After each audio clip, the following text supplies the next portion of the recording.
जय श्री राम। आपका बहुत बहुत स्वागत है। पूर्व उपराष्ट्रपति जगदीप धनखड़ के इस्तीफे के बाद कई कहानियां बन रही हैं। मीडिया में कई अवधारणाएं गढ़ी जा रही हैं, जैसे कि जगदीप धनखड़ सरकार के खिलाफ साजिश कर रहे थे, भाजपा को सत्ता से हटाना चाहते थे और इसीलिए अरविंद केजरीवाल और संजय सिंह से मुलाकात की थी। चंद्रबाबू नायडू का नाम भी आ रहा है और ये भी कहा जा रहा है, कहानी बन रही है कि सरकार को, बीजेपी को इस बात की जानकारी हो गई थी, पीएम मोदी से उनकी अनबन चल रही थी, इसीलिए उनसे इस्तीफा ले लिया गया, यानी कि बदले की कार्रवाई उनसे की गई। जगदीप धनखड़ और बीजेपी के बीच में झगड़ा चल रहा था। ये सारी कहानियां गढ़ी जा रही हैं और इसके लिए, इसको सही साबित करने के लिए कई फर्जी खबरें भी दी जा रही हैं और खबरें भी गढ़ी जा रही हैं, जैसे कि जगदीप धनखड़ की दुखती रख सरकार के पास थी, उनका दामाद जो है वो कई मामले में फंसा हुआ है। उनका दामाद बताया जा रहा है राहुल कासवा को, जो कि जगदीप धनखड़ का नहीं बल्कि उनके भाई कुलदीप धनखड़ के दामाद है और कांग्रेस के नेता है राहुल कासवा। जगदीप धनखड़ के असली दामाद है कार्तिकेय वाजपेयी, जो कि सुप्रीम कोर्ट के वकील हैं, लेकिन अपनी कहानियों को सच साबित करने के लिए ये गलत सलत तर्क बनाए जा रहे हैं। तो आज इसी पर बात करते हैं, क्या वाकई जगदीप धनखड़ कोई साजिश रच रहे थे? ये कितना सही बैठता है उनके व्यवहार को और उनकी गतिविधियों को देखते हुए। जगदीप धनखड़ और सरकार के बीच में हाल के दिनों में कुछ समस्या आई, उसकी वजह थी सिर्फ जस्टिस यशवंत वर्मा के इस्तीफे को, उसका जो प्रस्ताव आया था विपक्ष की तरफ से, उसे स्वीकार करना और उसकी घोषणा कर देना, जिसके बाद सरकार के लिए, बीजेपी के लिए थोड़ी मुश्किल खड़ी हो गई। जब जगदीप धनखड़ को यह एहसास हुआ तो उन्होंने अपना इस्तीफा दिया। लेकिन अगर साजिश की बात की जाए कि वो मिले अरविंद केजरीवाल से और अरविंद केजरीवाल से कहा कि सरकार गिराने के लिए कुछ करो, चंद्रबाबू नायडू से मिलो। अब देखिए, जगदीप धनखड़ अरविंद केजरीवाल से क्यों मिलेंगे, जिनके पास 11 सांसद हैं? वो मिले थे, लेकिन वो उनसे सरकार गिराने के लिए क्यों मिलेंगे? 11 सांसद वाला ये पार्टी, छोटी सी पार्टी जो है, वो क्या कर लेगी? वो कैसे सरकार गिरा सकती है? और चंद्रबाबू नायडू को तो तभी कांग्रेस ने ऑफर दे दिया था जब चुनाव में भाजपा के पास 240 सीटें आई थी। तभी विपक्ष जो है उलाछे मार रहा था, उछल रहे थे कि हम ही सरकार में आ जाएंगे, हमारा ही प्रधानमंत्री हो जाएगा। तो इन्होंने, कांग्रेस के 2 नेता गए थे चंद्रबाबू नायडू से मिलने, लेकिन चंद्रबाबू नायडू ने मना कर दिया। उन्होंने कहा हम एनडीए का सपोर्ट करेंगे। अब चंद्रबाबू नायडू बेवकूफ तो है नहीं, उन्हें पता है कि वो सपोर्ट नहीं करेंगे तो वाईएसआरसीपी कर देगी। कई और छोटे छोटे दल हैं जो सपोर्ट करने के लिए तैयार बैठे हैं। वाईएसआरसीपी तो आज भी अप्रत्यक्ष तौर पर सपोर्ट करती है, पहले भी जगन मोहन रेड्डी सपोर्ट करते आए हैं, चंद्रबाबू नायडू तो तब भी नहीं माने थे। तो क्यों उनका विकल्प देखा जाएगा? अब रही बात नीतीश कुमार की, वो तो चुनाव में ही उतर रहे हैं भाजपा के साथ, तो उनके लिए भी संभव नहीं है। तो जगदीप धनखड़ अगर उनको साजिश करनी ही होगी तो फिर वो कांग्रेस के पास जाएंगे, जिसके पास सबसे ज्यादा सांसद हैं। वो क्यों केजरीवाल के पास जाएंगे? तो ये बात कहीं भी सही नहीं ठहरती है। हम इसे लॉजिक के आधार पर देखेंगे। देखिए, बंद कमरे में क्या बात हो रही थी तो दूसरों को भी नहीं मालूम है, लेकिन लॉजिक अगर हम तर्क लगाते हैं तो ये कहाँ फिट बैठता है कि वो केजरीवाल के जरिए सरकार गिराएंगे? अगर उनकी सरकार से बनी नहीं रही है तो फिर वो सरकार को परेशान करेंगे सदन में। वो ले आते हैं प्रस्ताव यशवंत वर्मा वाला, उनको क्या समस्या थी? सरकार उन्हें नहीं हटा सकती थी, ये वो भी जानते हैं। इस्तीफा जो कहा जा रहा है कि लिया गया है, इस्तीफा लिया ही नहीं जा सकता। उसके लिए आप भले कहानी गढ़ लें, जो दामाद की कहानी गढ़ी है, या फिर कुछ और दामाद की ही, उनके कुछ राज थे वगैरह वगैरह। अब दामाद भी उनके नहीं है, ये भी साबित हो गया है। अब दूसरी बात, जगदीप धनखड़ का ऐसा कोई वीडियो तो था नहीं सरकार के पास कि वो उसे जारी करके उनको ब्लैकमेल कर ले।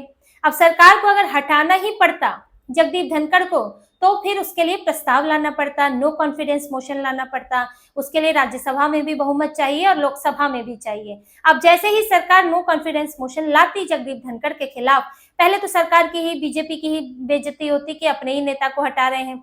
दूसरी बात, कांग्रेस तुरंत सपोर्ट में आ जाती जगदीप धनखड़ के, जैसे कि अभी तुरंत सपोर्ट में आ गई है। और जैसे कि कांग्रेस लाई थी no confidence motion Jagdeep Dhankhar के खिलाफ, तो बीजेपी सपोर्ट में आ गई थी। तो ऐसे ही जब बीजेपी लाती तो कांग्रेस सपोर्ट में आ जाती और वो ये साबित करने की पूरी कोशिश करती कि भाजपा के पास बहुमत नहीं है, नो कॉन्फिडेंस मोशन में भाजपा को हराने की पूरी कोशिश करती। तो ये तो भाजपा के लिए तब भी मुसीबत बनता।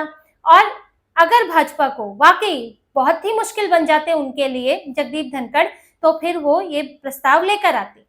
तो जगदीप धनखड़ को ये पता था कि मुझे पद से हटा नहीं सकते, तो मुझसे इस्तीफा कैसे दिलवाएंगे।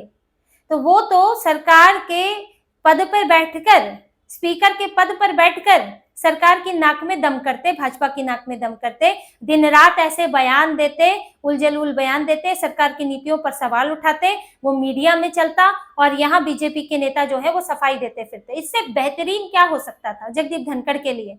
सरकार गिराना तो संभव ही नहीं है, और अगर उनको कुछ बदला ही लेना है तो वो चेयर पे बैठते और वहां बदला लेते। सत्यपाल मलिक आज उटपटांग बयान दे रहे हैं कि भाजपा ने उनका मुंह थोड़ी बंद कर दिया है। जगदीप धनखड़ भी बयान देते, डेंट करते सरकार में रहते हुए, स्पीकर रहते हुए, लेकिन उन्होंने नहीं किया, उन्होंने इस्तीफा दिया। और इस्तीफा उन्होंने इसलिए दिया क्योंकि कहीं ना कहीं उन्हें भी लगा कि अब उनके एक कदम से सरकार के लिए बहुत ही असहज स्थिति पैदा हो गई है, क्योंकि बीजेपी ये जो महाभियोग का प्रस्ताव लाना चाहती थी वो लोकसभा से लाना चाहती थी, क्योंकि बीजेपी के पास वहां मेजोरिटी भी है, एनडीए के पास मेजोरिटी है, और वहां पर जो मैनेज करना बीजेपी के लिए आसान है।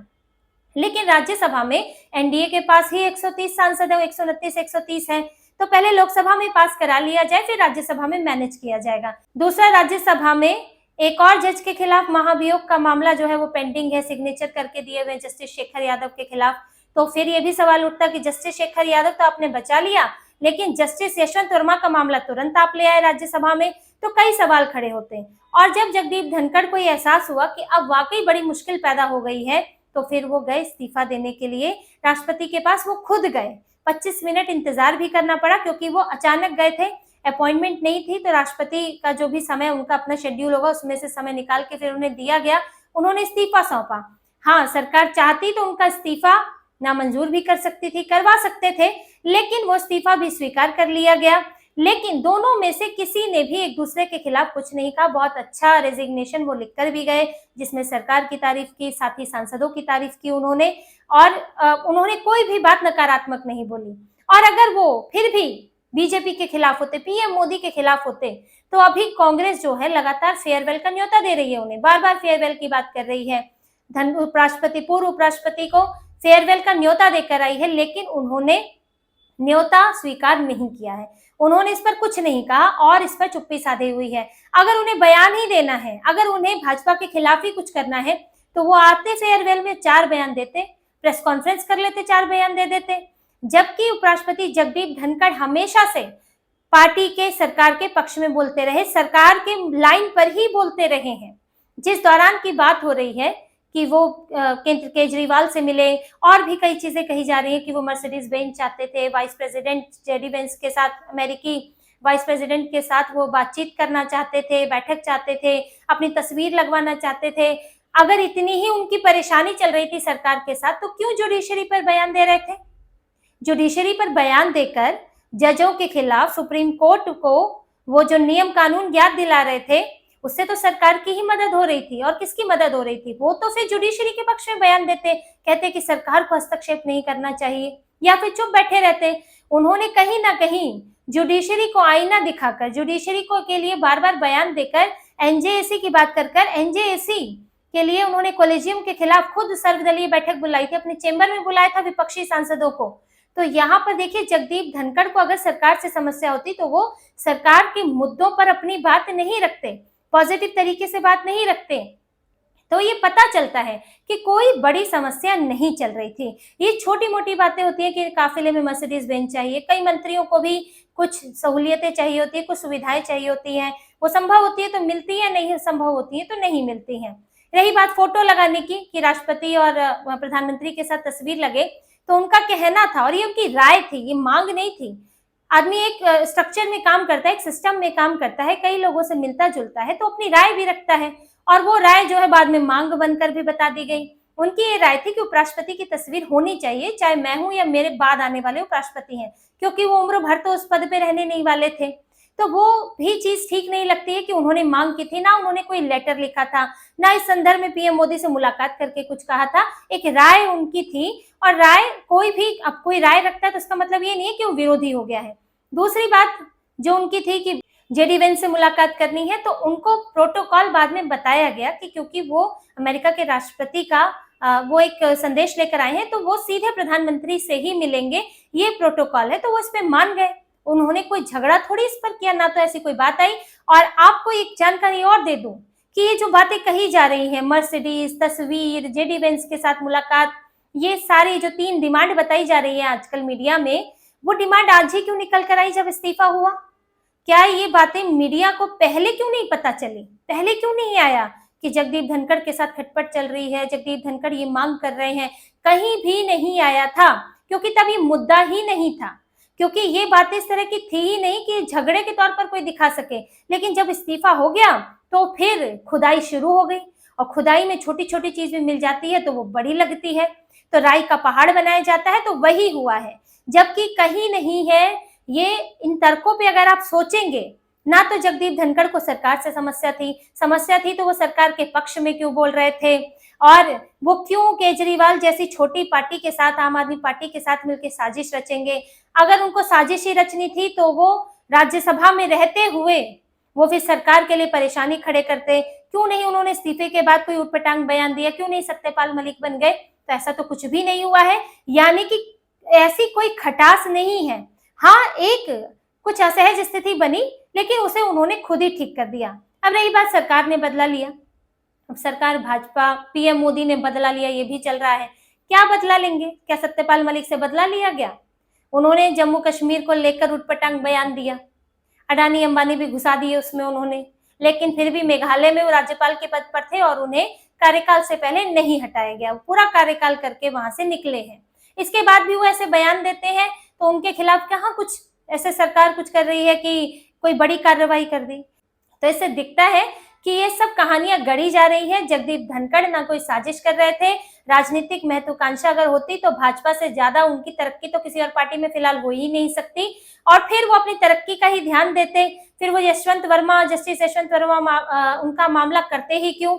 वो क्यों इस तरह की नौबत आती कि उन्हें इस्तीफा देना पड़ता? वो अपना चुपचाप बिल्कुल काम करते, और फिर आगे हो सकता है कि इस तरह बने रहते, आगे कुछ और पद भी मिलता। लेकिन ठीक है, वो एक दिग्गज नेता है, पढ़े लिखे बुद्धिजीवी हैं, कुछ चीजें उनको लगी तो उन्होंने किया, और उनके पार्टी की स्थितियों का ध्यान उनको नहीं रह पाया, जिसके कारण फिर इस्तीफा हुआ, फिर स्थितियां संभल गई हैं। अब पूर्व उपराष्ट्रपति भी कुछ नहीं बोल रहे हैं, भाजपा की तरफ से भी कुछ नहीं आ रहा है, तो ये मामला अब शांत होता दिख रहा है। हालांकि जिस तरह की मीडिया की धारणाएं बन रही है, तो उस पर एक बात जरूर है कि सरकार को, बीजेपी को संज्ञान लेना चाहिए कि जब पूर्व उपराष्ट्रपति ने कोई इस तरह का बयान नहीं दिया है, कोई लग नहीं रहा है कि वो कुछ गलत करने वाले थे, साजिश रच रहे थे, तो फिर अगर उनकी छवि खराब करने वाली खबरें आ रही हैं तो उनका एक बार संज्ञान लिया जाए। बाकी तो इस वक्त मामला शांत हो गया है। अब तो नए उपराष्ट्रपति के लिए तैयारियां चल रही है, उसकी लिस्ट में भी कई नाम है, भाजपा खोज रही है, नामों पर विचार कर रही है, और जल्द ही नए उपराष्ट्रपति के लिए चुनाव भी होने वाला है। तो इसी तरह की और खबरें और विश्लेषण आपके लिए लाते रहेंगे। हमसे जुड़े रहिए, सब्सक्राइब कीजिए, कमेंट कीजिए। बहुत बहुत धन्यवाद। जय श्री राम।